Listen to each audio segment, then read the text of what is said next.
the predecessor to the Alliance for Critical Infrastructure has been around, no kidding, about 15 years in different forms or fashions. It was funny. I was chairing the Electricity Subsector Coordinating Council for just about a decade, 9 years or so. And I had the chance to go off to the Cyberspace Solarium Commission. I was the only private sector CEO kind of guy on that commission. It was fascinating. Early on in the Cyberspace Solarium, on the ESCC, it was very clear to me that while electricity and then it broadened to energy worked well in a silo, and I think the people that you saw here today to talk about ETAC and some of the things that are going on, they're doing a terrific job. But we can't operate in a silo. Our interconnectedness with everything, what we loved to say about energy back then is, yeah, we're 4% of the economy, but we're the first 4%. And without us, everything falls down. So I started reaching out to people that had this view that even thinking about securing energy was just so short-sighted.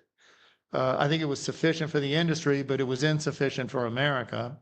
And we quickly recruited like-minded individuals from finance, from communications. And we created this thing. It was a coalition of the willing called the Tri-Sector Group.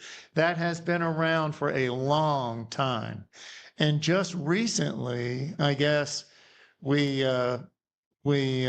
created now a 501c6, for heaven's sakes, to formalize it a little bit, because these issues are getting bigger and bigger. And I think we needed a little more discipline and structure. And when we thought about the Tri-Sector Group, we had these common principles, but listen, the mission is spreading out very quickly.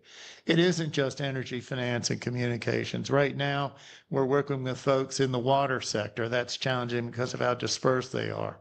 Transportation, airlines, trucking, railroads, things like that. And we know health and human services, chemicals, and others right behind. So we've got to think about a way to distinguish this effort. And I think it really looks at two things. One is our perspective is owners and operators, and therefore we are desperately concerned with consequence management. Yeah, look, I get the idea the attack vectors that we talk about today are kind of cyber and physical related, right? But it's the outcomes to society is what we have to worry about. And I used to say in energy, oh yeah, energy security breeds economic security, breeds national security. Well, you know what? Every bit of critical infrastructure has that same kind of characteristic. And that's what I think we are so faithful to. So now, forget my soliloquy. Jeff, so we have 4 pillars to the formation of the Alliance for Critical Infrastructure. What are they? Yeah. So number one, Tom talked a little bit about our history and how we were the Tri-Sector Group, and that really was the foundation of the policy pillar. So that's number one, and that's our roots. And so we'll keep that, and we're pretty mature in that space and thinking about policy and influencing policy, understanding the impacts of that.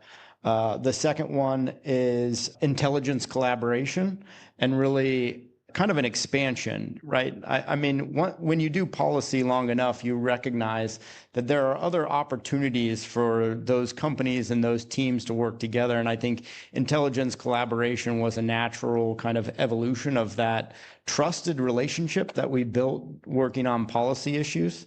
So that's really understanding kind of an exchange between us, but also encouraging the exchange from member companies back and forth with the federal government. The third one is collective response. And again, there's only so many levers that you can pull in policy, so much information that you can share, and you have to recognize that things are going to happen and you're going to have to respond, and not just our normal mechanisms through FEMA, whether that's communications and emergency support function 2 or energy and emergency support function 12.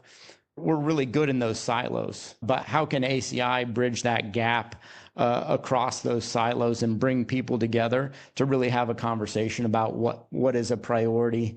And I think we have a lot of good examples of the Electric Subsector Coordinating Council doing that kind of on the fly. This is really cementing in what we can do and how we can bring people together at the appropriate level to get stuff done. And that's really what we're trying to do there. The final one is resilience. So, if all else fails, let's make sure that we can have a level of maturity and resilience. And that pillar is looking at building out a framework for how we can talk about resilience across sectors. And, we each have our own terminology and lexicon and ways that we're measuring resilience maturity within our companies.